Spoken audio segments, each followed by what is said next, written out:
పేరు రాధిక కాదు, నా పేరు లిల్లీ. నీ పేరు 100% రాధికవి నువ్వు. ఒక రాధికా జాతికి సంబంధించిన ఆడపడుచువి నువ్వు. మీరందరూ కూడా ఒక రాధికా ఇన్స్టిట్యూట్ ఆఫ్ టెక్నాలజీలో స్టూడెంట్స్ మీరు. ఆ కాలేజీ ఉండదు, అది ఆడేనో గుట్ట మీద ఉంటది. అది ఆ గుట్ట మీద లైన్గా రాధికాలందరూ వచ్చి ఇట్లా బైనాక్లర్స్ తీసుకొని చూస్తుంటారు.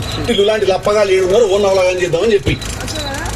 చాలా పెద్ద కాలేజీ అంటే కదా మీది. నేను పోయినసారి నేను మీ సూపర్ సీనియర్ ఒక ఆమెను కలిసిన రాధిక.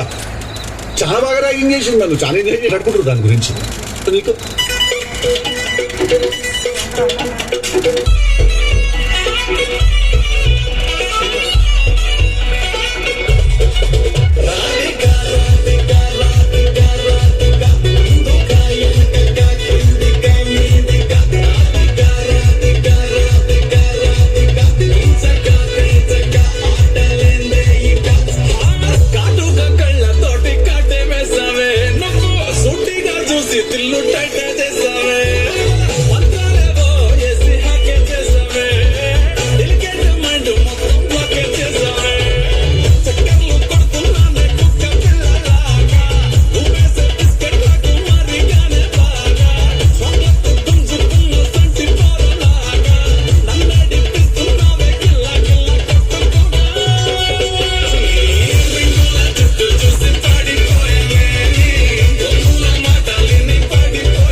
DJ Sai Ganesh.